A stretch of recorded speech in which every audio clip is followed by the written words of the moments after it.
than 9 years ago. So we're back in Nigeria for almost more than 9 years now. Now, I do, in terms of providing complex neurosurgical care, I do that both in the private and public sector as well. So I'm one of the consultants in the Federal Medical Center, Abuja. So I'm basically based in Abuja. So one of the things I always tell people is that I live in the UK, but I work in Nigeria. Like you rightly said, Abisola, I'm really passionate about reforms in Nigeria. In fact, that's why I moved back to Nigeria to actually be one of the tools in terms of being an individual that works with other individuals, other groups, other stakeholders, key players within the healthcare space and other sort of ecosystems that actually support the healthcare space to actually push for a reformed healthcare system that we can all be proud of, that actually translates to providing care at different levels that is sustainable, has the underpinnings of safety, and at least some basic quality. So that's me in a nutshell. Abisola. Okay. Thank you so much, Chief. So why did you relocate to Nigeria? I'm curious, and I know a lot of people too will also be curious to know why you left, your training in the UK, your work, and then you came back to Nigeria. So the key thing is that Douglas Emeka Okwa is a man of his word. So before I left Nigeria, my plan was to come back to Nigeria. So I had said that, hey, first of all, I decided to become a brain surgeon when I was in my fourth, fifth year in medical school. And the reason why I actually made that decision, there were very few neurosurgeons there, was that I could see that there was value to be added. There was a big space in terms of value to be added at that particular point in time. And so I said, hey, I was going to go outside Nigeria, train to become a brain surgeon, and come back to Nigeria. And I kept that promise.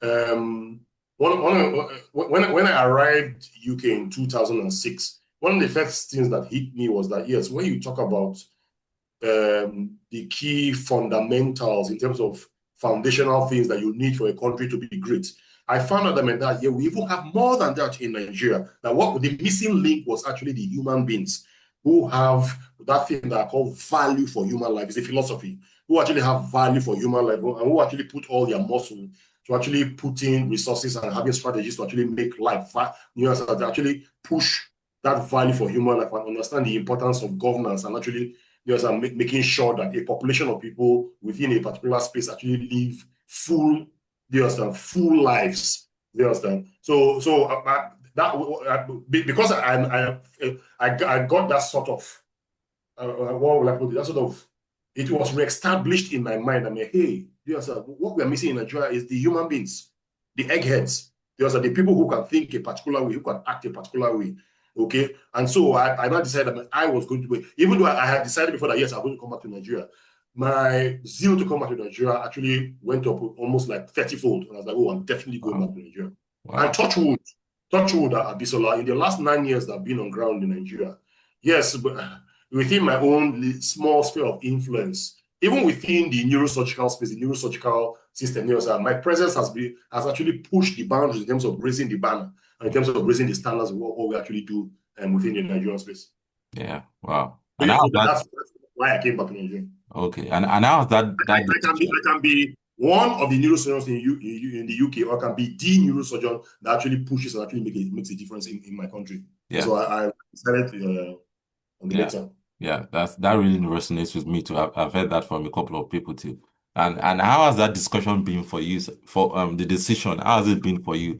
Trying to relocating back to Nigeria. How has it been? Has it been an easy ride? Has it been a tough one? Have you had any times of regret? Has it been a smooth ride all through? So first of all, the word regret, there's nothing like that in my dictionary. Yeah. But basically, there's the good, the bad, and the ugly. Sweet, bitter, sour, all rolled into one. Okay? So sweet or the good. Okay? Okay. Like I said, just my presence within this space, the Nigerian space and stuff, has pushed the boundaries in terms of raising the banner, in terms of the standards of how we actually provide neurosurgical care and that kind of care in Nigeria. We are nowhere near where we need to be. There's still so much to be done. But I can beat my hand on my chest and say, hey, my presence here has actually pushed that. Now, there was a particular point in time in Nigeria, maybe say 15, 20 years ago, where if you tell an average Nigerian, hey, have brain surgery in Nigeria, they'll be like, what? Brain surgery in That's Nigeria? not possible. In Nigeria, have brain surgery in Nigeria. But I can tell you, one of the things I always say is that a whooping 85% of people who actually go outside Nigeria for complex neurosurgical care do not need to go. You know, so all that in terms of availability of care, you have most of the things in Nigeria. Of course, in terms of if you look at patient journey, look at things like the amount of quality and so we might still not be there in those other countries, but within the limitations that we have, within the struggles that we have, we are doing an absolutely fantastic job, Abisola. Okay, so that is the sweet and good part. Wow. Wow. The ugly and bad part. Okay, so many issues. Where do we start? I don't need to bore anybody. What the issues are. Everybody knows what the issues are. And of course, the sour part as well. The struggles here and there. Of course, when you look at things like my finances, I've struggled personally in terms of finances and stuff like that. Like I said, I live in the UK and I work in Nigeria. So I'm sure everybody knows now what the exchange rate is. Like in Nigeria. So imagine me sorting out my bills in the UK and stuff like that, and I'm earning, and most of the work that I do in Nigeria actually earn naira and stuff like that. So sweet, bitter, sour, the good, the bad, the ugly, all rolled up into one. Do I regret it? Absolutely not. Okay, absolutely not. I can tell because I was mainly trained in Sheffield and Leeds, mainly Sheffield. I actually stay in Sheffield in the United Kingdom. Anytime I visit, I go on holidays or I go spend time there and stuff, and I roll into the Royal Hallamshire where I was trained, one of the hospitals where I was trained. My colleagues there, even my seniors, the consultants who trained me and stuff, they're like, wow, we can see the kind of work that you actually do in Nigeria. We can see the kind of care, the kind of surgeries you do with good outcomes, excellent outcomes, despite those limitations and stuff. Wow. So they look at me like a hero and stuff. So I might not be very, very rich in terms of physical cash and stuff like that, but I can beat my chest that by the time I'm leaving this terrestrial plane, okay, my children, my grandchildren will be able to say, hey, my father might have not been rich, but he left a legacy, of something that we can all respect. Money is very, very important, extremely important, but money is not all that there is to life. Yeah, sure, definitely. I think I'm getting one feedback. I'm getting a feedback from Amid, and it says, I can attest to the fantastic job you are doing, Dr. Oko. My colleague benefited from your expertise in Nigeria. So I guess that sums everything that you have said up one word, Okay, so now let's dive into the discussion for today. So, Chief, what do you think is the most important reason why government officials seek medical treatment abroad? Some people have said is a lack of, technical expertise in Nigeria. Some people have said it's for privacy concerns or issues. What are your thoughts about that? So first of all, there's Abisola, there's not one particular thing that makes our political office holders, our big men, because so let's not restrict it. It's not just the political office holders. Yeah. We can find different words for them. The political elite, the upper middle class, the big men, the multi-million entrepreneurs and stuff like that. Okay, so there are multiple reasons. So, but let's establish some fundamental things. Okay, so for a very long time in our great country, Nigeria, okay, we have not focused and prioritized healthcare as a fundamental, important part of our lives. Okay, let that sink in very well. We have not. Okay, there are many areas that we've not prioritized and we've not actually put our muscle, and put our resources to. But definitely, healthcare is one of them. Definitely. Okay. Now, I like reminding people of the Sustainable Development Goals. Okay, there are 17 of them, and I like reminding everybody that when you talk of developing a country, we want to develop a country. We want to actually bring about a country, okay, that is serving a major part of the population and impacting in their lives and making people actually live real, fulfilled, optimal lives. Okay, and so the Sustainable Development Goal says that any country at all that wants to actually get to that point, okay, healthcare is number 3 out of 17. You cannot throw it away. Okay, you cannot just say, okay, let's forget what's the healthcare and stuff like that. But unfortunately, in our beloved country, Nigeria, that is what has happened since God knows when, last 40, 45, 50 years. Okay, we have not mainstreamed it. Okay, now if we've not mainstreamed it and we are looking at a particular class of people, okay, Abisola, we're looking at a particular class of people, okay, people who are in the higher echelons of the society, they are the ones who have the resources and stuff like that, and you've not mainstreamed healthcare. So a couple of things will come up, okay? Trust. Do you expect a system that has not had the investments, has not had the policies, has not had all the kind of work that should go into it in terms of interventions, in terms of and all that? Do you expect the average person who is a upper middle class has resources to actually say, oh, I have a healthcare problem and actually stay in that place? So first issue is the issue of trust. So there's lack of trust. Okay. Second issue is infrastructure generally. Okay, all the way from looking at things like power, okay, looking at things like water, looking at things like, okay, the appropriate buildings, okay, looking at things like equipment, okay, so I'll just generally call it infrastructure, okay. So again, I've said that we've not invested, in a calculated, preemptive, proactive manner with the mindset of that thing that I talked about before, Abisola.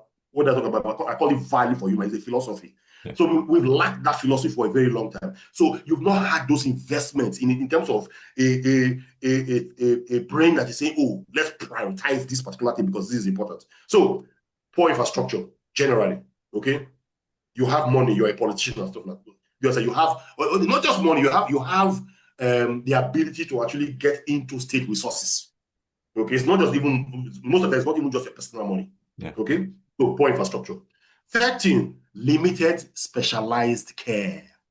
Okay, limited specialized care. So clearly, okay, I've said that things have actually improved over the last maybe 15, 20 years, especially in the private sector. And I'm talking about of providing complex care.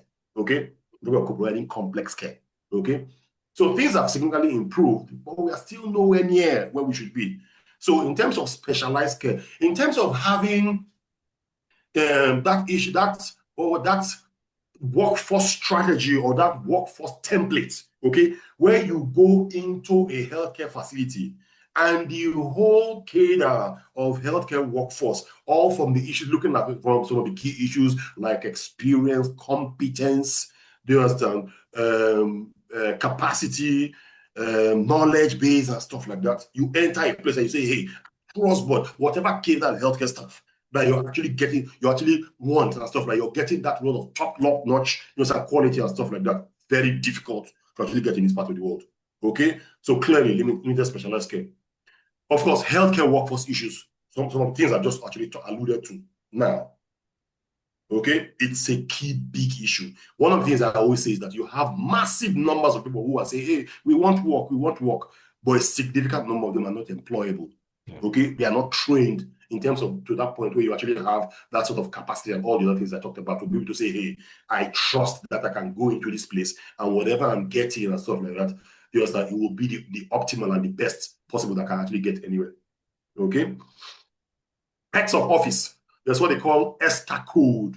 That's what they call ESTA code. Oh, I'm a government official. I'm going somewhere and stuff like that. Oh, I'm going to have a certain amount of money. Okay, I'm ill. How much money will I need to actually go to a public hospital in Nigeria versus going to America or going to India and stuff? I should probably go to America. I'll get more and stuff like that.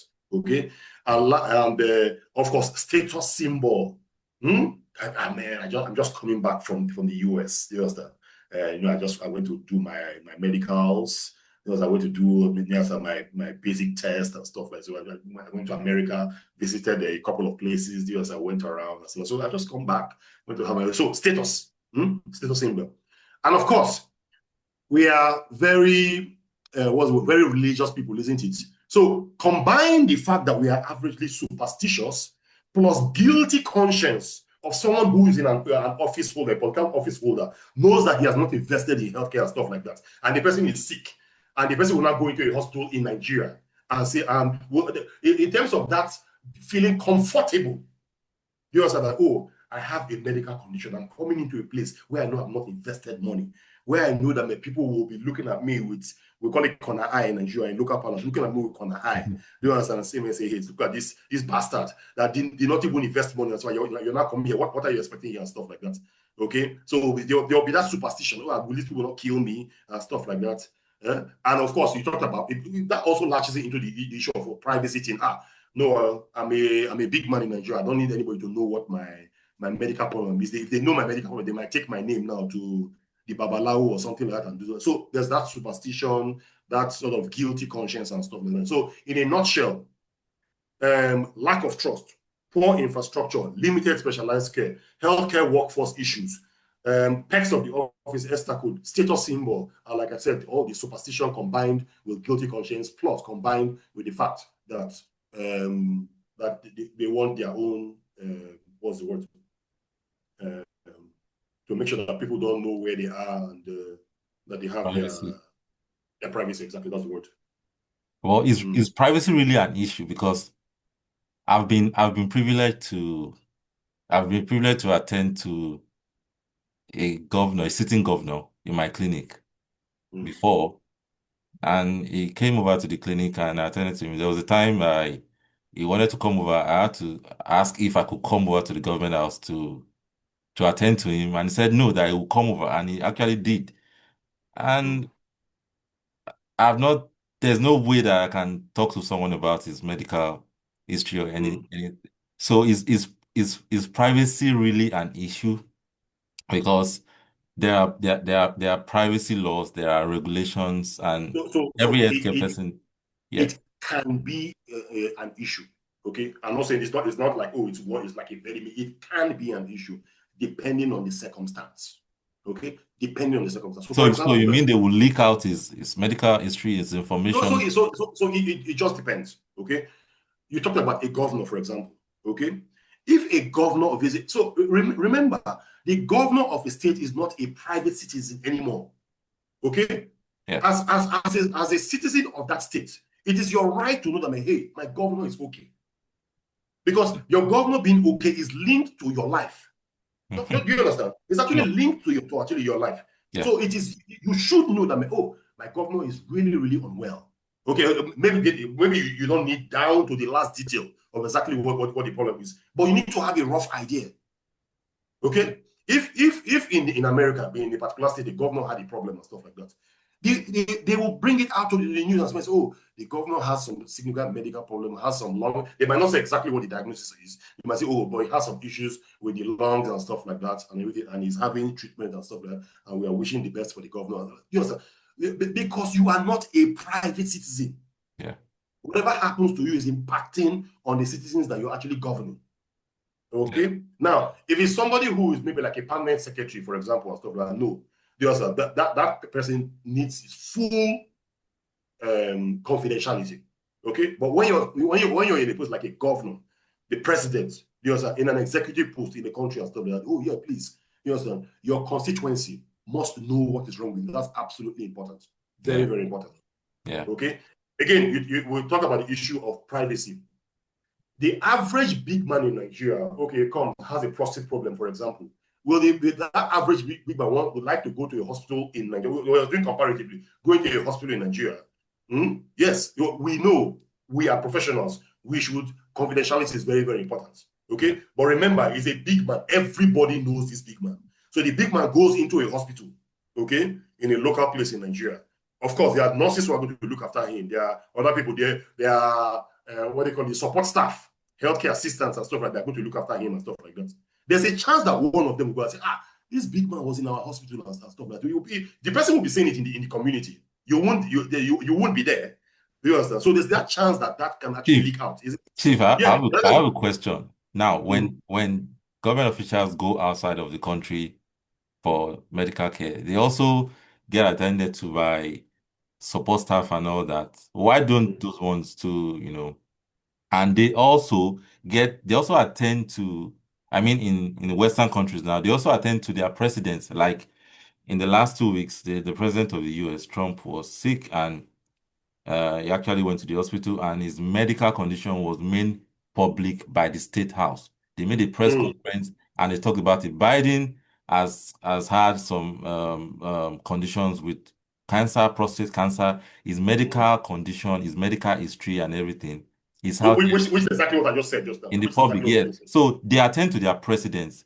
So what is the difference between our own assistants, medical assistants, and all that, and their own medical assistants? Why do they keep their mouth shut and understand privacy laws, and we don't understand what privacy means? So it's very simple. You understand? Compare America and Nigeria. So in Nigeria, the state has failed the average Nigerian. The average Nigerian doesn't have that link to say, hey, we are proud to be Nigerians. Hey, our state has, you understand, the state Nigeria, you understand, cares for me and stuff like that. And of course, when they look at the fact that, oh, the state doesn't care for me, by extrapolation, they're going to say, oh, who are the people who have been running the state? You understand? That have made it such a way that the state has failed me. So of course, it's going to be, you can count the people, these are the office holders, the big men, the big entrepreneurs, the people who run the big banks, the people who run the big establishments and stuff like that. So the average person will combine all of them together and say, hey, these are the people who have dealt with us for many, many years and stuff like that. And then I say, okay, so one of them actually came to our hospital. Okay, so you, after dealing with us, you can be sick and come to our hospital. But someone just said there's a presidential wing in the state house, and so why can't, if they are concerned about privacy issues, why can't they just use the presidential wing and then give things private? I can just imagine what the capacity is in that presidential wing with that But they state spend house. a lot of money on it every year, Yeah, so setting it up, and spending money is easy, but translating that spending of money, but spending that money with the underpinning philosophy. I keep going back to this. The underpinning philosophy of value for human life. Okay? So that is a philosophy that horizontally and vertically in this part of the world, you don't have. You don't have a philosophy of value for human life. And until you get it, Abisola, until you get it. So that's when we have discussions like this, Abisola, these are some of the things we are trying to push out. I mean, hey, we must change our mindset. Okay? The president go to presidential wing of so what's he going to do there? The place is a joke. wow. A real joke. A real joke. Even you yourself, Abisola, that's not a president. If you go there, you'll be scratching your head and say, what is happening here? Wow. And so these are the realities. Okay. So wow. That's why you have these discussions, okay, in terms of actually pushing that narrative and actually talking about the realities and talking about, oh, how do we push to change this kind of mindset and stuff like that. That's why these things are very, very, very important. What we are doing now, extremely important. So I'm trying not to see this as a justification for all of that, because it's not acceptable in any way. So what can we do to actually change this narrative? Because whether they are concerned about privacy issues, whether they are concerned about trust, is detrimental to our healthcare system and to the growth, to the progress and the advancement of our healthcare system. So what can we do to change it? Because we cannot not just continue our like healthcare this. system, our country as a whole. Our country as a whole. Let me remind you something, Abisola. Okay, when you look at things of national pride in the global system, okay, if your healthcare system is rubbish, sorry, you cannot get respect internationally. You cannot. How do you think the average American or the average person in Europe or the average in the United Kingdom, how do you think when you come with a Nigerian passport and you're talking about, oh, I'm from Nigeria, how do you think they're actually looking at you? How do you think they're actually looking at you? They just look at you and like, if they could speak for Yoruba, they'll just say, oh, my shell. Oh. Yes, sir. So the key thing is this, okay? Now, let's look at default settings. There are default settings. So what do you think the default setting of your average politician, average elite, average senior civil servant in Nigeria, federal, what do you think their default setting is to this kind of things that we're talking about? Their default setting is to maintain the status quo. That's their default setting. Sorry. You understand? So when we start saying, I mean, oh, how do we change this? Okay, how do we start pushing the needle and stuff like that? Sorry, the main thrust of push and of pressure is not going to come from these people, from that class of people. Sorry, it's not. It will not. Read my lips. Okay, don't expect your average president, governor, people in national assembly, state house of assemblies, your senior civil servants, your commissioners. Don't expect them to on their own say, oh, you know what? This is our misbehavior. You understand? No. We are now going to stop this misbehavior. You understand? No. So We are now what going are we going to do? we are now going to move, you understand, to this philosophy of value for human life. We are now going to get to the point where, you understand, the way we think, you understand, we think in such a way that we say, hey, what can benefit this country? What can push us in such a way that when we say, oh, we are the biggest black nation in the world, that the whole of the world will look at us and say, oh, wow, you understand, that country. What can push our thinking in such a way that we say, okay, you understand, we have a pattern of thinking, a philosophy that now pushes us to take particular types of actions. Okay, and those actions now push us to say, okay, we have so and so resources. Okay, let's deploy these resources like this, because when we actually deploy these resources in this particular way, okay, then it's going to make a far-reaching impact and start the building process of taking us to El Dorado or where we want to be. Okay, now I call it think right, act right, and spend right. Okay, so the quick question will be, are you going to expect your politicians and all these people that you enumerate, I usually call them political office holders, I don't call them leaders. Are you going to expect them on their own to have a light bulb moment and now say, okay, oh, hallelujah, we are not going to change? Sorry, it is not going to happen. Read my lips. It is not. So the question is now, okay, so what are we now going to do? Are we now stuck? No, we are not stuck. That's why we need to understand that I'm a citizen power. It is the citizens that are now going to hold their 2 feet at the ankle and say, no, you cannot continue this bad behavior. You cannot. Okay? It is the citizens that are going to put pressure and say, no. Share 2027 is coming. Okay? 2027 is coming. And what I'm saying, they say, yes, there's been cumulative failure of leadership in Nigeria for such a long time, but there's also failure of citizenship. The citizens, they are not, either because they are not educated enough, in terms of they don't understand what kind of philosophy would they, in terms of critical thinking and stuff like that. What should we be demanding for and stuff like that? You understand? And that's why what we are doing so is extremely important, to actually empower them with knowledge, actually explain to them and say, see, no, sorry, your politicians are not just going to one day just say, hey, you know, we're going to repent. And no, it is you that is still going to put pressure on them. Of course, there are clear issues with that as well. Okay, Abisola. 133 plus multi-dimensionally poor people, really struggling, really struggling.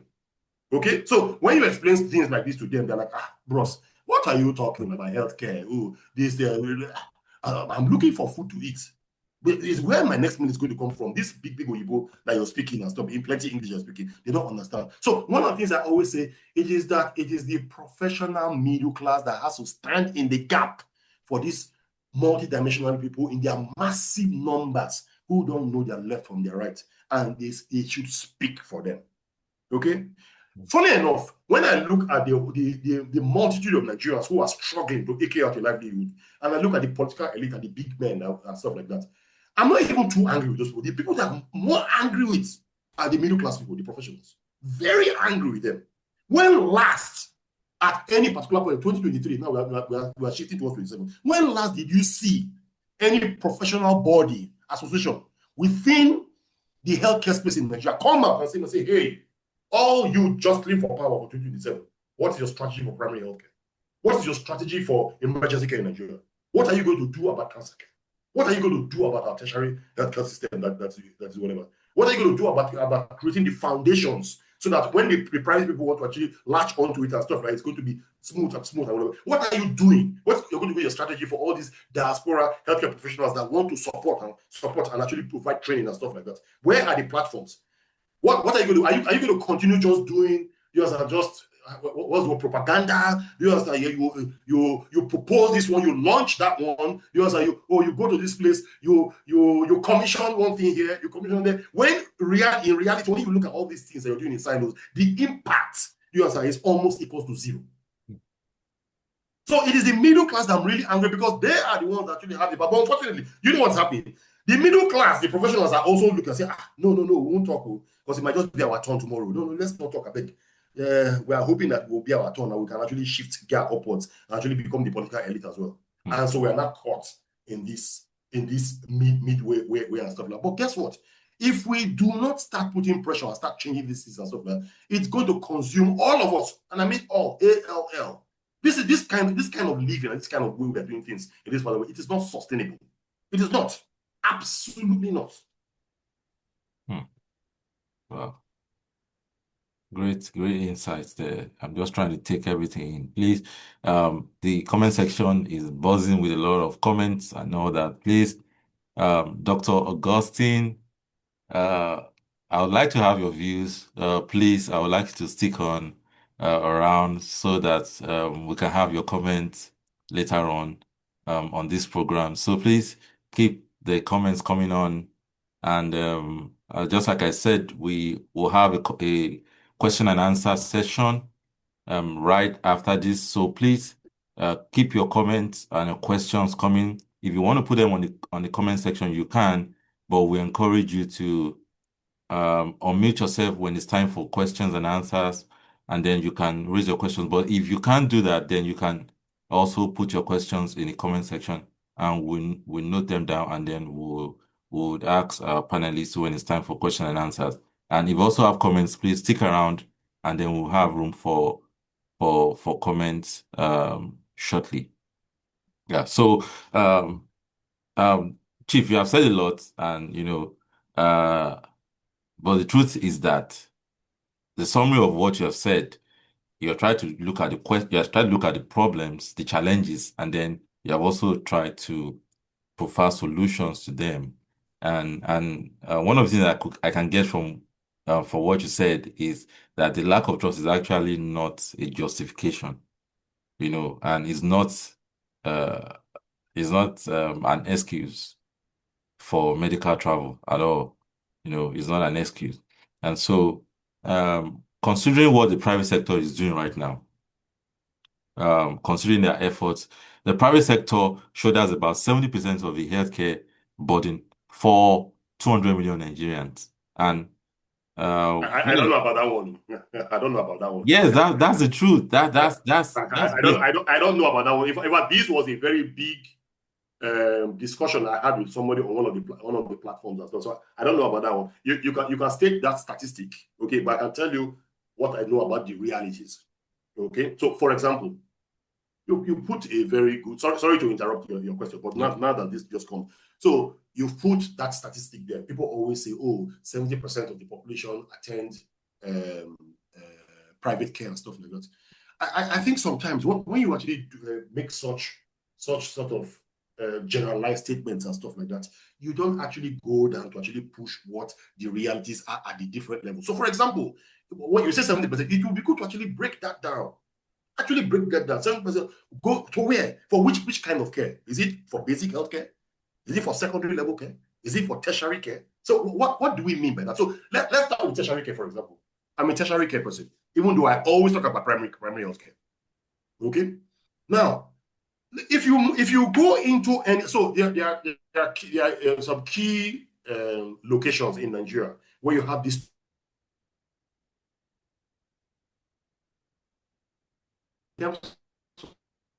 of providing availability. Affordability and accessibility is still a massive struggle. So, and I'll call some of those locations: Lagos, Abuja, Owerri, Kano, possibly maybe Enugu, maybe some other places, but main places being Lagos and Abuja, isn't it? So I'm not going to call any name here, but I'm sure you have an idea of the names of these facilities. But I'm talking about tertiary care facilities. Yeah. Now, compare any of those tertiary facilities, these private tertiary facilities that you know that I talked about, and look at it. So let's take Lagos and Abuja as examples. So in Lagos, you have Lagos University Teaching Hospital. You have the State Teaching Hospital, LASUT. Yeah. Okay. You have Federal Medical Center, Ebute Meta. Okay. In Abuja, you have Abuja University Teaching Hospital in Gwagwala. You have the National Hospital, and then you have the Federal Medical Center, Abuja, where I am. Okay. Now, go into any of these tertiary hospitals, private facilities in any of these places. Okay. And compare the numbers, the sheer numbers of people going into the tertiary public hospitals and going into the private hospitals. Can you compare the numbers? Is there even any basis for comparison when you look at the sheer numbers? Of course, the numbers going to the public hospitals are massive compared to the private hospitals. So let's be very careful when we actually throw out some of these statistics. Okay, most of and these hospitals, they are really big hospitals. These private hospitals, they are really big. There's a large investments have gone into them and stuff like that. It's 133 million multidimensionally poor people, a significant population within even the state capitals of the 36 states, the FCT. There's even places like the island in Lagos, the mainland in Lagos. You dare not go anywhere near any of those private facilities. What? With which money? Where are you going to start from? So a massive number of them go into the public hospitals. So if you're not talking about primary health care, so in primary health care, our public primary health care facilities are practically non-existent. They do not exist. So that means that the average person will be, I have my hospital, one small hospital, one corner, you understand? There's like maybe one nurse, one doctor that comes in and again and stuff like that. They go there and say, set drip for us. And this is one. So you, of course, if you talk about that, you can talk about your 70%. So let's be very, very clear. You understand? So with it, and again, please, when the most of the big men are going out of Nigeria and stuff like that, you understand? Is it mainly primary care that they're actually going? Yes, some of them go for primary care, and then just go and do my checks, my yearly checks and stuff like that. But a significant number of them are going for secondary and tertiary care. Significant number. Yeah. So let's be very careful with the way you understand. Let's break things down so that people actually understand. Because on this platform now we're discussing, it's not just healthcare providers that are here. There are non-medical people who are here as well. So we need to actually make them understand. When you just say blanket, 70% of the population of Nigeria access care privately. No, please break it down very well. Yeah, I think the right perspective would be to say would be to talk about the numbers of private healthcare institutions in Nigeria in comparison to the public ones. I mean that's very reasonable in terms of the ratio, because if you look at it, you have more private hospitals in total compared to government hospitals. I think that's more rationable, because if you look at the number, Again, break it down. You have to still break it down again. So if you look at the number of private hospitals providing tertiary care in Nigeria, do you think they'll be up to the number of public hospitals providing tertiary care in Nigeria? You have to break it down. Sorry, my brother. well, maybe the total of private hospitals. If you put total of private hospitals and public hospitals, the private hospitals will definitely be more. But what I'm saying is that doesn't tell the story. You're hiding the main meat of the story. Yeah. I completely agree with you, Chief. I Yes. agree with you. I Please, think you have to open it up so people understand. yeah. I think the argument should be based on the numbers of private hospitals compared to government hospitals in Nigeria. That ratio, I think that's where the 70% is coming from, not the number. Because obviously, if you look at it, more people attend government hospitals than, even when we say the quality is bad and all that, the poor still attend the government hospitals in their numbers. So, and that can never be compared to how many. And those government hospitals are secondary and tertiary care, not primary care. Yeah, not so primary a significant number of them Yeah. attend primary care at private hospital. That's very specific. Yes. I completely want us to really break it down. You understand? For primary care, I completely agree with you. Oh, I have chest infection. Oh, I want to go for antenatal. You understand? Those are all basic healthcare problems. You understand? They go to private hospitals. You understand? One small kiosk somewhere, one doctor will just come, put two rooms together and say, oh, just say, we are running private hospital and stuff like that. You understand? So a significant number of them go to that. Okay? Yeah. And of course, because our primary healthcare system, public primary healthcare system, does not function, is practically non-existent, you now have a situation where you're also providing primary care in secondary level facilities and tertiary facilities, public facilities as well. Yeah. Primary healthcare goes there as well. You'll see what they call the GPC clinic and stuff like that in public hospitals. Yeah. So what can we do? How can we leverage the private sector to step in? They've been doing a lot, they've been contributing massively in terms of expertise, in terms of brain drain, bringing back, foreign Nigerian healthcare professionals, in terms of equipment, in terms of facilities. They've been doing a lot, and they've been, bringing that gap to the best of their ability. What can we do to take advantage of that, to build on it? And because it looks like government is not actually doing anything. You talked about talking to government. We've been talking for years. Nothing has happened. They always do No, what they want no, to no, do. How can we access? I promise you, we've not talked well. So how, We've how not. how much talk can we how much talk can we do before we finally? You need cohesive and coherent and strategic pulling together, to form forces that have very strong voices. And I can give you very strong example. Very Who strong is going example. to do this coercive pooling? Is it NMA? Is it NDA? Who exactly are we looking up to? Because these things are very, very easy to say, but the reality on ground is not. The reality on ground is that people don't want to take their destinies in their hands. That's the way the problem is. Okay, so imagine so me, I don't call the names of any particular association and stuff. If you notice, I don't. You're the one calling enemy. Yes, I don't call any institution. I said healthcare professional associations. Enemy is one of them. There are many others. Okay, I keep reminding people that healthcare is not about doctors. There are other healthcare professionals. Okay, now imagine a combination of healthcare professionals coming down, sitting down, okay, doing a press conference, okay, and then you have ANPA, you know ANPA, the American, the Association of Nigerian Physicians in the Americas. You have CANPAD, the Canadian one. You have MANSAC, the UK one. You have the one in South Africa or whatever. Then all of them sit down together, okay, have like, you understand, every quarterly, they sit down with the media, both conventional media and social media and stuff, whatever, and say, hey, put their heads together and say, hey, Nigerian government, you cannot continue to actually leave healthcare by the side.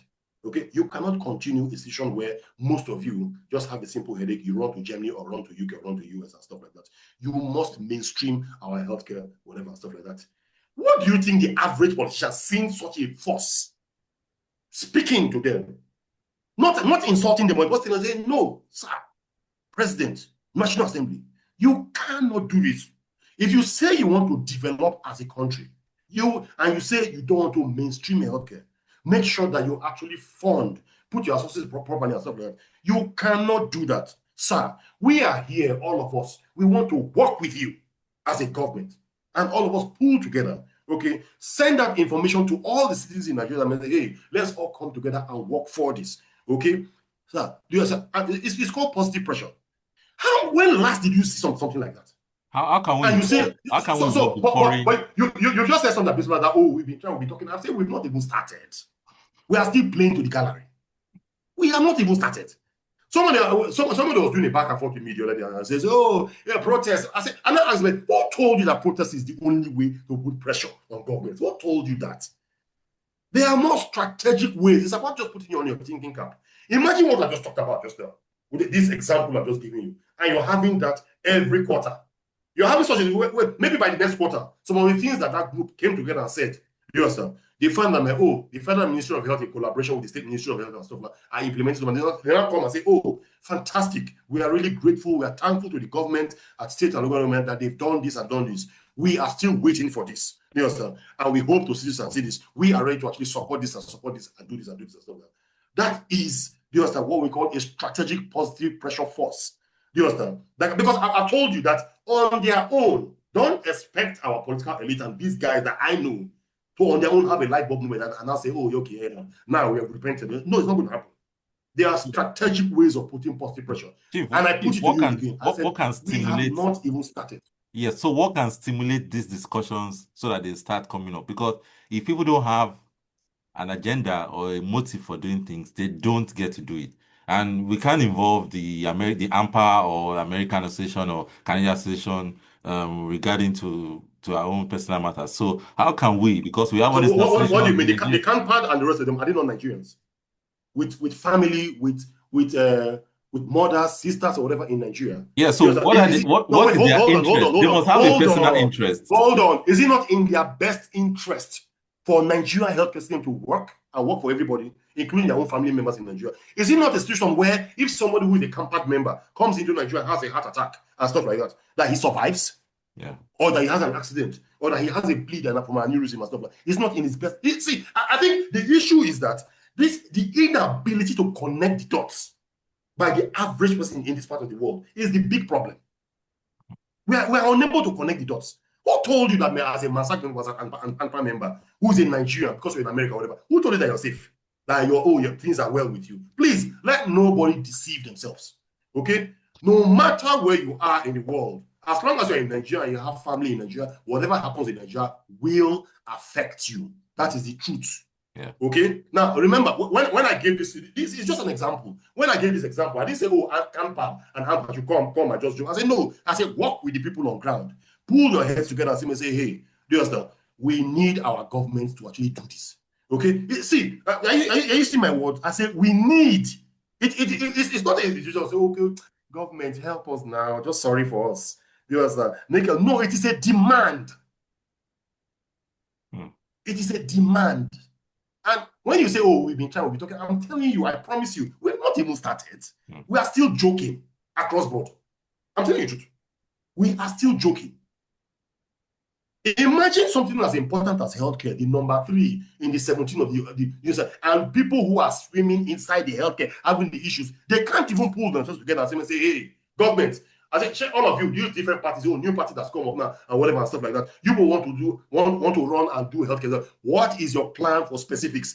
Primary healthcare in Nigeria is non-existent. We have 193 million plus multidimensionally poor people who are dying like fowls, who cannot, when it comes to basic access, just for basics. And let me remind everybody again, so that we don't come across as being elitist. Please, you don't have Nigerians only on the island in Lagos, or in Benin City in Edo State, or in the capitals in the different places, or in the center of Abuja and stuff like that. A significant number of them are in the rural areas, the wards, the local governments, and they are suffering, and they need healthcare as well. And so whenever we are thinking, we must put them. Somebody was doing a back and forth with me, told me that, "Oh, like you were almost saying now, Abisola, that so we've been trying so hard, and it looks like the government is not listening and stuff like that. So don't you think that private investment is the way forward and stuff like that?" And I'm thinking in my head, the person even compared it. Can you see people are investing in banking and stuff like that? So you can add agriculture, oil and gas and stuff like that. Okay, so let's talk about healthcare, and I'm talking about healthcare looking at it in a population-based way. Okay, so we want to, push for a healthcare system that actually, when it comes to the affordability and accessibility, in fact, let's go to the simple one: basic healthcare. Okay, for the average Nigerian, that last man in that distant place, in that local community and stuff like that, we want that to happen. Okay, and then you now say, "Okay, governments, they've been misbehaving. I beg, we are tired of them. Private investors, come." So you mean a private investor who will leave oil and gas, all these things, and say he wants to invest money to actually bring poor people, the multidimensional people, he wants to invest and actually bring healthcare for them? Not anybody would think of that. So what am I saying? If you talk about providing healthcare to that last man, those vulnerable people, those people, again, let me remind you, I know that presently we are talking about the top guys going outside for healthcare and stuff like that. Yes, but we can snowball this into healthcare in Nigeria generally. Okay, and I'm saying that, that is not representative of the Nigerian people. These people in the city centers as well, it is not representative. Okay, yeah. And it's very simple. If you want the private sector, definitely will need their help, but there are foundational structural issues within our healthcare system that if the government doesn't sort it out, okay, the private sector will not be able to make any far-reaching impact.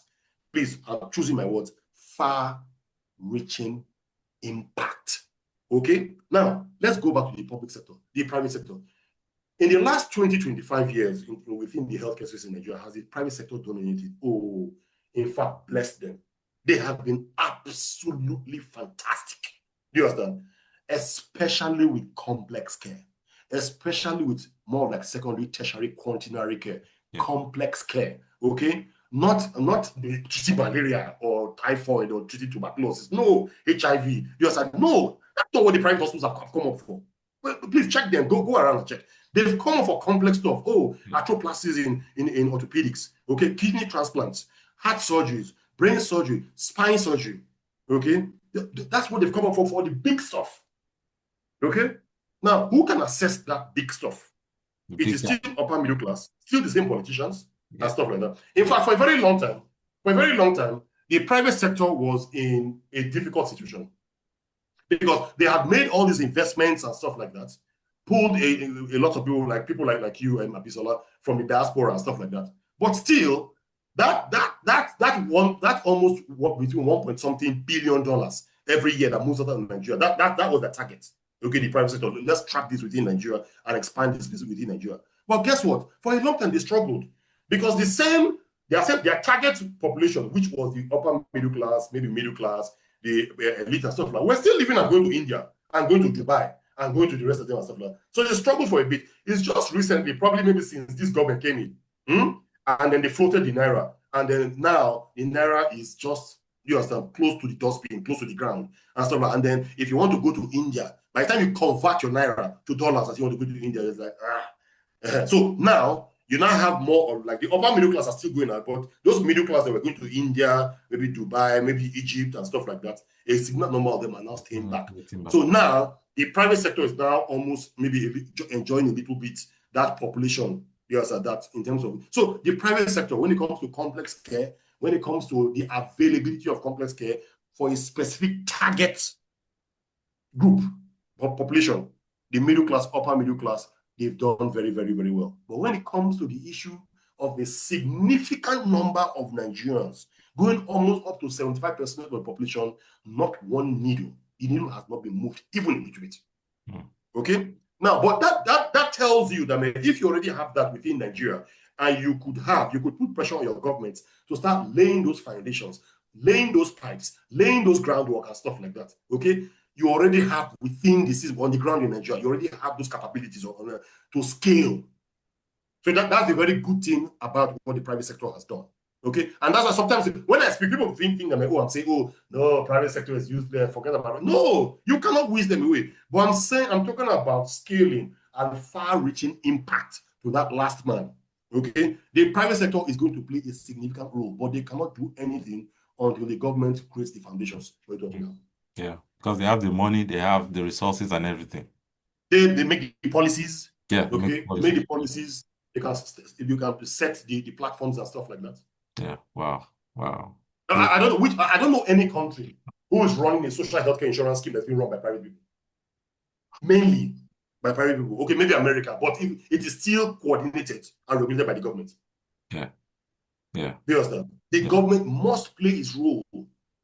You can't leave private citizens to say, oh, you understand, there's a population-based problem. You understand, you leave it just for private people. No, it's not going to work. Wow, that's very true. Okay, so now we just let's give room for comments. Please, if you want to make some comments, just raise your hands and then we'll call you one after the other. I will start with Dr. Augustine. I don't know if he's available, if you see here. Yes. Okay, Dr. Augustine. Yeah, Dr. Augustine, thank you for joining us. Please, let's have you. Thank you. I thank you, our guest speaker. I appreciate you. Well, yeah. See, I know the Benin, and my wife Benin. You grew up in Benin. I grew up in Benin. Primary school, secondary school, university in Benin. So you're a Benin man. By fire, by force. Yes, by fire, by force. So it's a good one you have done. You have done a very good presentation. So, but I want to say something. It's not everything abroad that is perfect. It's not everything in Nigeria that is bad. The healthcare system abroad is not perfect. I know people that have stayed in hospitals in Canada for 7 hours, waiting to be attended to by doctors in accident and emergency, and they were not attended to. Recently in Canada, my colleague had an emergency. They couldn't attend to her for more than 7 hours. End of the day, they were telling her to wait for 2 weeks for her to do an MRI, and wait for 1 week after that to get the results. It was really bad. That's Canada. I've been to hospitals in Europe. Not everything is perfect, but we have this warped mentality in Nigeria that once you go abroad, all your problems will be solved. But unfortunately, all the problems are not being solved. They also miss their diagnosis. Patients also die. Dora Akwili was diagnosed to have cancer here in Nigeria. She ran to America. And American doctors told her that she doesn't have cancer. But finally, she died of that cancer. But Nigerians will not magnify it. When I worked in lawsuits, many cases that were seen in India, seen in America, were coming back to lawsuit with complications. You're very right. But nobody says it. Even commissioner's wife that went, they just shaved off the crown. In America, just shaved off the I can attest to that. I can attest to that too. Yeah. I just tapped the crown. I've seen it. I've seen a couple. Yeah. Yeah, but when you say the thing that once you go to America, everything is perfect. My friend is a psychiatrist in America. He has $50,000 every month, but he still consults me for his dental care. His mother and his father will go to America wanting to do medical care, medical checkup, medical care in America. The guy will call me that, man, these people don't understand that I'm going to spend $20,000. This thing, they can do it in Nigeria. They can do it. But the parents feel that, oh, once I go to America, everything is perfect. No, everything is not perfect. We know that they have a better system than us. We know. But they still make errors. They are human beings. In Nigeria, too, we are trying our best. Not everything is bad. You cannot tell me that you spend 100 billion building an hospital and you cannot use that hospital. You are the one that bought it. You bought all the equipment. You employ the doctors. And yet you cannot go into to receive treatment there. There is something wrong with our mentality. It's a warped mentality. It's a corruption mentality. Let me. Is everybody still with me? Yes, we are with you. Yeah. Let me explain. Can you explain to me? The president, my friend, did a crown preparation for the president. Took an impression. Say your crown will be ready in 1 week. Me. August said, don't worry. I supplied the machine. They used to fabricate crowns for to the State House Clinic. I bought that machine from Germany, top of the art machine. I supplied it in State House Clinic in Abuja. The president came, they prepared the crown, took an impression just for them to fabricate the crown. The president, the next day, took the presidential jet, went to England to wait for 2 weeks for another technologist to take his impression to fabricate a crown that can be fabricated here. How do you explain that? It's a warped mentality. Are you understand my point? Dr. Austin. Yes, sir. Dr. Austin, sir. Please, yes, I don't know if I can quickly add to that particular point you said. Please, sir. Okay, go ahead. Please, go ahead. Yes, part of. Good evening, everyone. Good evening, Dr. Dr. Kishiku, well done. Yes, Dr. Bagbemi on the line. Yes, sir. Yes, well done. Thank you so much for this. So, for me, I would say part of the reason why we're having this is largely due to corruption, just like Dr. Austin mentioned.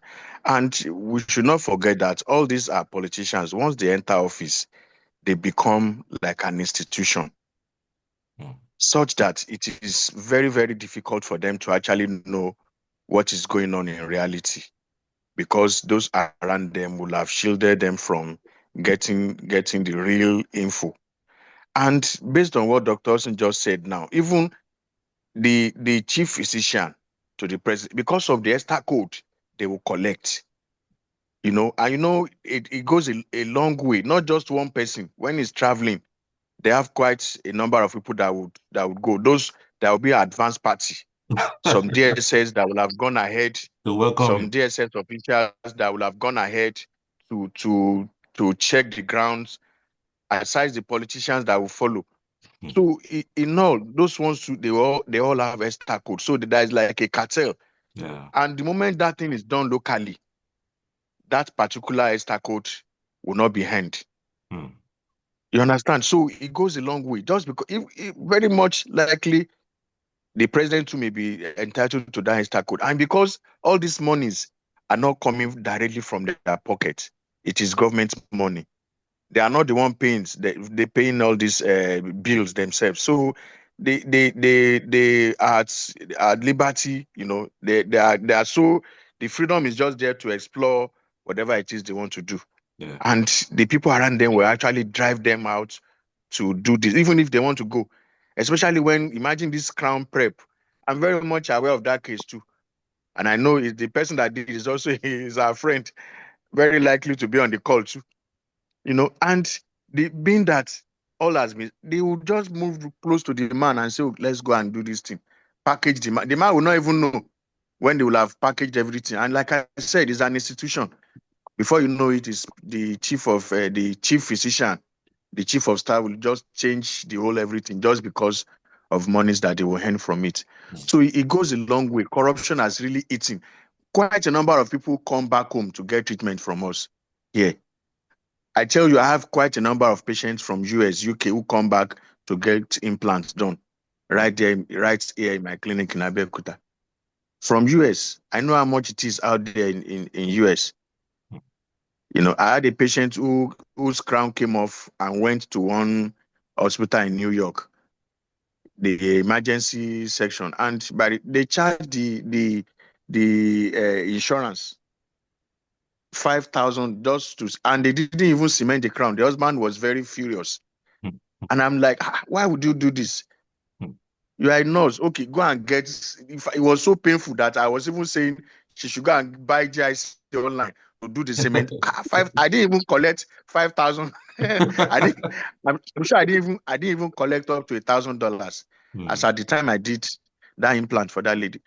So it's quite expensive, but because the money is not coming out of their pockets, they go all out. And I remember when Obama was in office, the feeding at the White House, they do it out of their own pocket.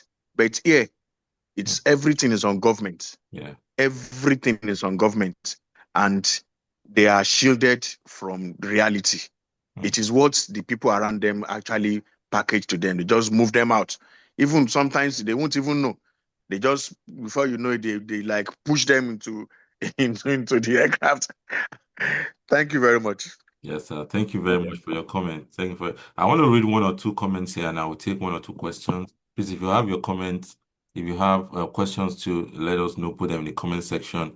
Okay, so someone said, okay, I told my British friend, a 56-year-old colleague today, that our former president died last week in the UK. He said, wow, was he on exile here? I said, no, he was sick. He replied, so why did he not go back home to get good treatment? I said he came here to get a better treatment. At that point, he got confused and was looking at my face. I said to him, why are you looking at my face? He said, that means you only have better colleagues than us. You don't have good hospitals. I think I'd like to stop it there. And that goes a long way to actually cement what we have been talking about. When government doesn't have the willpower to do what they're supposed to do, things go south, go the wrong way. So of course, when the citizens don't have the and wherewithal citizens to too. pull together, to actually put pressure on them and have the right thinking as well to say, hey, government, you cannot do this. You cannot behave like this. We want this. We demand this. You know, sir? When they, especially the middle class, the professionals in Nigeria, when they refuse to actually do that, okay, so both of them are actually messing up, not just the politicians. Yeah. All right. Okay, so oh, sorry. Okay, go ahead. I wanted to actually comment on some of the things that the gentleman said. Okay. Yeah. Do you have more comments? Do you have? Let me see. Do you have? Oh, Professor Jai Simi is on the call. Thank you very much, sir, for joining us. We'd like to have your comments, sir. You can. Thank you very much, sir, Prof. Yeah. Good evening. Thank you so much. Thank you to August speaker. Very passionate about healthcare in Nigeria. One big problem we have is corruption. Yeah. Who's going to change corruption? It has to be legislated out of the system. The people we have in the House of Assembly, we have in the Senate, we have in the presidency, are they the ones going to legislate corruption out of Nigeria? No. That is one big problem. All the problem, I mean, what Douglas has been saying is not new. This goes back to the 70s. But until something happens, and what that is, I don't know. Corruption has eaten deeply into society. You want a contract, they're asking you for 10% upfront, boldly. And quite honestly, we will remain optimistic and we'll keep shouting and crying and screaming until something is done. Let me give you one example. What's the origin of the ACMC hospital in Abuja? It was because the president or the CEO of Afrexim Bank had some blood disorders, cancer, and he was treated successfully at King's College, London. And in his own time of reflection, he said, is he saying that if he didn't have the money to fly out of Nigeria as CEO of Afrexim Bank, if there wasn't the expertise in King's College, that means he would have been dead. Yeah. And because of that, on his own reflection, he put in money from Afrexim Bank into that project and other Bank of Industry and some other supporters. So I think our leaders don't learn. Buhari went and kept going, but never came back to put something in place. Yeah. So we have a big, deep-rooted problem. I don't know how we're going to sort it out, but we just keep knocking at that door, banging our head against it until either our head breaks or the wall breaks. I'll leave it as that. Thank you. Dr. Douglas, do you have something to do you have anything to add to that? Yeah, muted. Sorry, can you hear me now? Yes. Yeah. So let me comment on a couple of things a few people have talked about. Okay. Professor Jaisime, thanks for being here. Mentality. So where does mentality come from? Okay. When you look at things like when it's an organization or a country or an enclave or something like that, the mentality of people come from, so it's inspired by a couple of things. Okay. Usually it's inspired by modeling. Okay. The people tend to look at their leaders and the way their leaders behave. You understand? And tap on that and almost behave like that as well. Okay. So that's why issues like perception and philosophy are very, very important. So, for example, if your average politician, your big man, your multinational entrepreneurs and stuff like that, if they are not accessing their care in Nigeria and they are going outside, it's modeling. So you're already modeling to the average Nigerian. I mean, hey, average Nigerian, we don't trust what's happening in Nigeria. So please, you too don't trust what's happening in Nigeria. So it stems from somewhere. Okay? Modeling. Okay? Now, the other key thing, we're talking about errors. Oh, there are errors everywhere in the world. Absolutely. Who is going to expect that there's going to be any place where you don't have errors at all? Anybody who thinks like that is probably cuckoo in the head. Okay? But when you talk about errors, you're not talking about statistics. What level of error, what magnitude of error? And clearly, please, let's not deceive ourselves. Okay? I'm trained in the UK and I'm working in Nigeria for the last 9 years. The errors will definitely be more in Nigeria across board. Significantly more. That's the truth. Please don't lie to ourselves. You see, we can talk, say, oh, we're patriotic, let's not talk bad about our country and stuff like that. But part of fixing this is actually, first of all, understanding the fundamental realities. I always say one thing, that to move to a new reality, you must first immerse yourself in the present reality first, understand it, contain it, and then start moving to a new reality. Okay? We have a weak and broken healthcare system. Will a weak and broken healthcare system give you more errors, more issues, lack of confidence and stuff like that compared to America or UK or Europe or other places? Of course, yes, it will. Are we saying that there are no errors in UK and America and stuff like that? Some of the examples that we give, of course they are. Okay? But on an average, there will be more in Nigeria. What we are trying to push is to start this reform, this recalibration, this re-engineering, this re-energizing, you understand, this revamping and stuff like that. That's what all this discussion is all about. Do you understand? Then everybody has talked about, oh, corruption, oh, there's corruption. You don't say now. Not be today. We are saying that, so remember again, think right, act right, spend right. Now, when we say we don't have a philosophy of value for human life, is corruption part of that, of not having it? It is part of it. We are saying the same thing. We are saying the same thing, but we're just adding some extra in English and big grammar into it. We are saying the same thing. And of course, the question of, okay, we've been banging our heads since, oh, how do we now move from here and stuff like that? It is simple. Until your political elite feel that, hey, I owe these people something, you know. These people have come and said I'm their governor, I'm their this, I'm their senator, I'm their representative and stuff like that. I actually owe them. I'm actually beholden to them. Because until that point where they see them, we are being challenged. These things that we standardly, in terms of providing governance, we are supposed to do for the people. They are holding our feet to the fire. They are pressing our neck. They are really pressing. Until they feel that, and until they actually feel that, I actually owe these people. It's not my party leaders or whatever that I actually owe. It is this people until that happens. We are in for a long haul. So again, the question will be, how do you build up citizens? Okay, of course, I've said it very clearly that it's going to be a struggle for those ones who can't even eat. Because 1 or 2 meals a day, they're both struggling. So it still comes back to that middle class again. What do we do to that middle class to make them understand and be able to connect the dots and say, all those in those periods, maybe 25 years ago, when we were saying, oh, politics is dirty, this is what these politicians they should do their own. How do we now make them understand? No, those politicians that you're saying they should do their own thing. How did they not connect the dots and know that whatever those politicians do is going to affect their lives directly, their children, their grandchildren, and their future generations? And so that is where the work is. The work is in actually making, especially the middle class people. Of course, if we can push and start actually educating those other ones that are struggling, you understand, we just find something to eat, and they themselves to at least start understanding. So this is where I'll go and vote, and someone will carry 2,000 naira and give me and say I should vote and stuff like that. I'm actually compromising my children or my children's children and stuff like that. So those are where we need to be pointing and putting the pressure and start educating, start orienting and stuff like that. And that's part of actually what we are doing here now.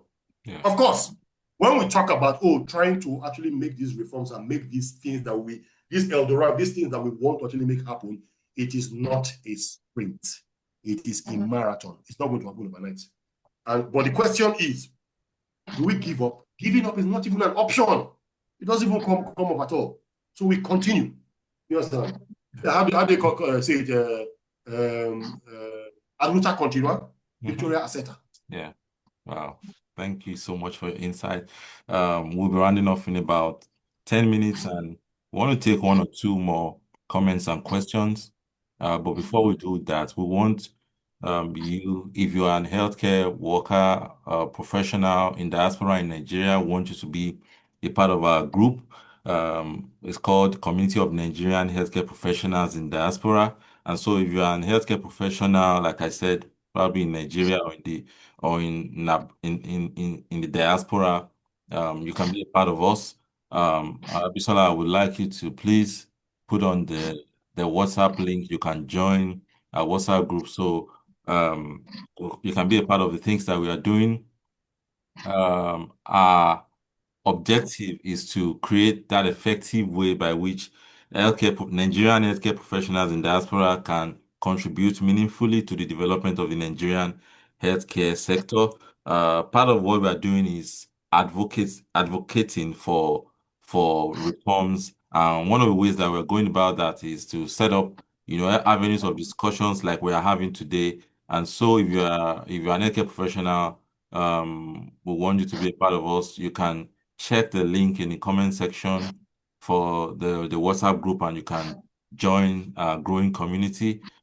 We are committed to the healthcare development in Nigeria, and we are trying to see how healthcare professionals in diaspora of Nigerian origin can support the growth and the improvement of the healthcare sector, how we can harness the expertise of healthcare professionals in diaspora to strengthen and transform that sector, and also foster partnership, that empower Nigerian healthcare professionals in diaspora to actively participate in the development of the Nigerian healthcare professionals. So if you are interested in doing that, you can join us. There's a link in the comment section, and you can join us in the WhatsApp group where we are. So I would like to take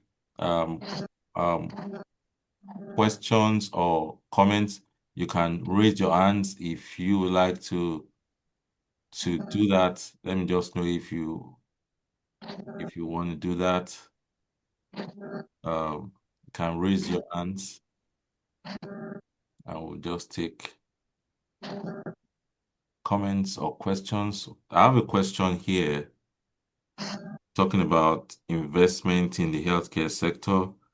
It says, how can we create a business case for private sector investors, such as venture capitalists, to invest in Nigerian healthcare sector? Can I Is take that for me? the, yeah.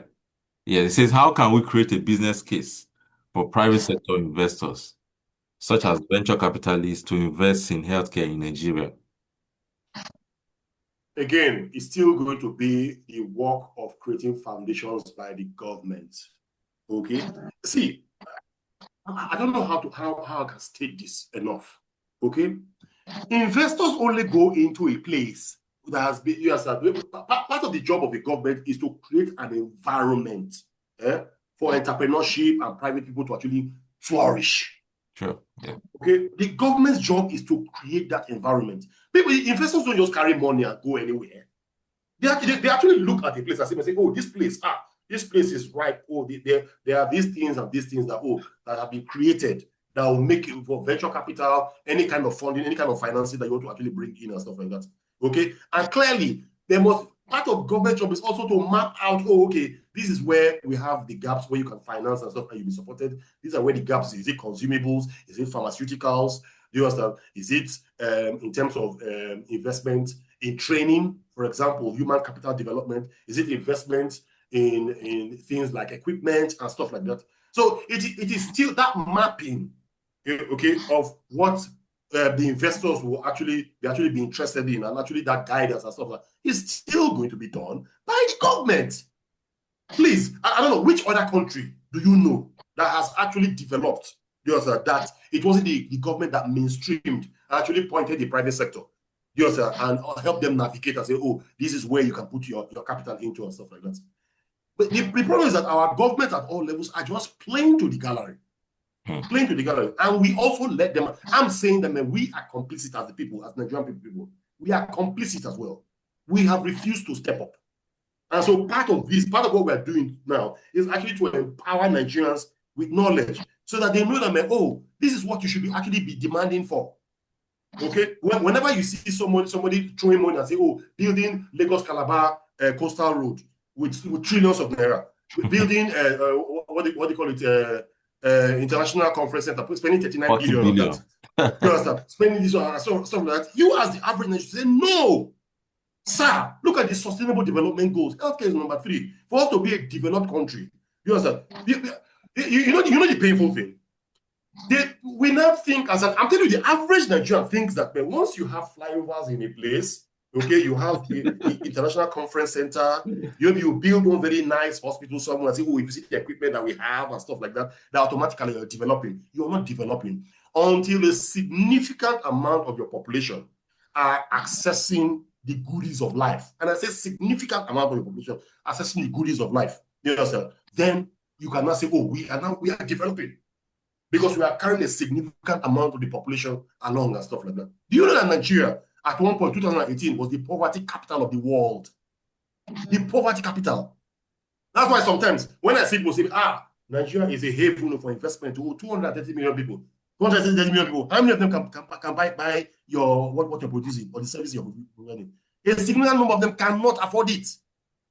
Look at power, for example. We're talking about investing in power. So the question is that, okay, even when you invest in the power, how many people are going to afford this power that you're talking about? So the issues of investing in things like education, technical education, what do you call it? Relevant infrastructure, relevant. Instead of building, flyovers and stuff like that, why don't you pull roads to farms and agricultural settlements and stuff? The places where constructions are happening, where they are actually doing the whole value chain of agriculture and stuff like that. You understand? That's where you should be pulling roads to, not building flyovers in your capitals and stuff like that. And again, remember, we are now a very poor country with significant limited resources. So that means that even when you spend the resources, you must put your thinking cap up and say, oh, these small resources that I have, how can I spend it in such a way that impacts massively on our population? Please, carrying 40 billion and putting the conference center and stuff like that is not one of those things. Sorry. You know, when you have all your roads up and down the country, all very bad, Very bad roads. You cannot go and start a new what they call it, a new Calabar Coastal Highway and stuff. Like, you cannot do that. You cannot see people suffering. You understand stuff like you say, oh, you want to buy a new private jet and stuff like that, carry 21 billion and go and refurbish vice president's house and stuff like that. And these are the things that the average Nigerian should be calling and saying, no, politicians, you cannot do this to us. We will not take this. You can't treat us like this. And also voting for the right people. Well, so 2027 is coming now. You understand? Let's hope that we can now have individuals, groups, and stuff like asking all of them at different levels. The people who are going for governor, who are going for house of asking them, hey, bros, come. What is your plan? We have a primary health care that is not working and stuff like that. What is your plan for it? What is your plan? But the key thing is that nobody's asking them these questions. They keep talking about political stuff, oh, I've cross-carpeted to this. Who cares where you cross-carpeted to? Who cares which political party you're in? What do you have in your head? What is your strategy for actually making life better for the people? And that's what I want us to do. I want us to be asking those key questions. We are not asking those questions. We are not asking. I'm telling you the truth. We are not. I rest. Wow. Thank you very much, Chief, for this conversation. It's been an enriching one. And, the conversation still continues. And we'll be having this together as a group, as individuals, in our own sector, in our own corner. We would hope that everyone keeps on this conversation with friends and colleagues and all that. So we've run out of time now. I know Dr. Richard has his hands raised up. I don't know if you can have maybe 1 or 2 minutes for that, because we have run out of time. Okay, Dr. Richard, let's have you, sir. Yeah, hi. Good day. Well done, people. I'm a little bit late to the party. I just wanted to say that a big part of our healthcare challenge actually will be helped by really sensitizing the populace, part of what Douglas mentioned, but in a very strategic way. And what do I mean by that? That it would be really great to have a reporting system for sentinel events. A reporting system for sentinel events whereby members of the public, there's a forum to talk about certain, unfortunately, healthcare tragedies, that this happened to so and so person. A reporting system whereby it throws, because part of the challenge is that many people die silently in Nigeria.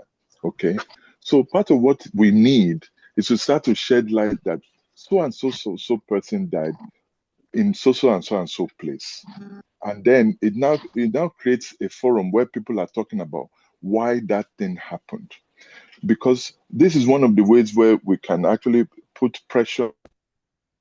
There's a greater level of accountability, because it's not just about asking a question; it's about shining a light on something that is not right. And so shining a light and just creating very creative ways for people to do that. For example, a mother dies during childbirth and dies because she was not attended to by the right person. Shine a light on that. A baby dies from a preventable death. Shine a light on that. I think that is one way that we using social media, because social media is so powerful. That's one of the things that we have not optimized. Use social media to start to talk about these things that happen in these places, so that the people who are responsible start to feel the pressure of inaction. Yeah. Thank you. Thank you very much. Thank you very much, sir, for that. I think Can I that's just say something quickly? I know time is over. Okay. Yes, Chief. So I think what Dr. Richard said is apt. Okay. Remember I said that thing that somebody was doing a back and forth with me of, how they put pressure, protest. Can you see that there are other strategic ways for actually putting this pressure? Imagine, unfortunately, the opposition in Nigeria is also playing to the gallery as well. Imagine if this kind of reporting system okay, where you're shining light on things like that the opposition was doing that in the different local government areas and stuff like that, and picking up this information and stuff like that, and using social media, even mainstream. If mainstream media refuses to do it, and using social media to push this out like that, that will definitely put pressure on the local government chairman, put pressure on the governor in that state. So it's not every time that, oh, you must actually go into the streets and actually protest and stuff like that. So thank you very much, Dr. Richard, for that. Yeah, thank you very much. I think that is very important. I'm sorry to just jump in. I'm going to put something in the chat because some of these things exist. So Okay. budget. If you guys are aware of budget, Yeah. budget Yeah, IT. budget. Yeah. So we need If you something go like that in online, healthcare. so budget, but it already exists. If you go on the budget, everybody go budget.org, bodgit.org. Budget.org is a portion of what they are doing now. It addresses strengthening health systems. If you there's a portion, there's a thumbnail there for strengthening healthcare system, and they have something called PHC Tracker. I'll put it in the chat group. phctracker.org. You can go to your primary healthcare center. Go to your primary healthcare center and then highlight the condition of what's happening in the primary healthcare center. You can take pictures, what's missing and all that. It's live, it exists right now. So anybody can put that information there, and there's a long list of primary healthcare centers that are there, in many of them in deplorable condition. So that is already existent now. So this is so we can shine light on this. These are some of the ways we put pressure on the system. So just imagine, Dr. Richard, right? That what I talked about before, that you had ANPAC, MANSAG, and the other healthcare professional bodies in the US, UK, whatever, outside Nigeria, in the diaspora, and the healthcare professionals coming and sitting down and talking about how we can push this, and then them actually bringing out this particular tracker system of budget. As well. There will be a very strong force that will make people listen and say, oh, really? Okay, let's go and do it and stuff like that. Those are the way of doing things. But if as individuals, I now go and say, oh, people, go and do budget. Nobody will actually respond to it. Okay, that's why I'm saying that there needs to be some sort of cohesion and coordination in these kind of things. Yeah, you're very right. And we also need to improve our value for human life. Also dies without us knowing about it. Many people die in the north, and we don't even report it because we've lost that value for human life. I think it's all tied together. Thank you very much, everyone, for being a part of this conversation. And special thanks to Dr. Douglas for being a part of it. I told you at the end of this conversation that you were going to really understand how passionate he is about healthcare reforms in Nigeria. Thank you very much, sir, for coming up on board. And the Thank link, you for having me. yes, the link that Dr. Richard talked about is on the comment section. Please, you can go through it and you can keep track with what is going on there. And we also want you to be a part of us, the community of Nigerian healthcare professionals in diaspora. Whether you're in Nigeria or you are in the diaspora, want to be a part of our community, what we're doing. If you're doing anything relating to healthcare in Nigeria, please be a part of us. The link, the WhatsApp link is in the comment section. You can just click on it and we'll be glad to have you. Thank you for everyone that has been a part of this conversation. Once again, thank you, Professor Jai Simi Rotimi from the UK. Thank you for your comments. And Dr. Augustine, my people from my other WhatsApp group, thank you very much for everyone that's made this webinar a success. And we hope to have more conversations around the development of healthcare in Nigeria. We'll see you some other time. All right. Thank you, everybody. Thank you, everyone. Thank you, Dr. Douglas. Cheers. All right. Thank you. All right. Bye.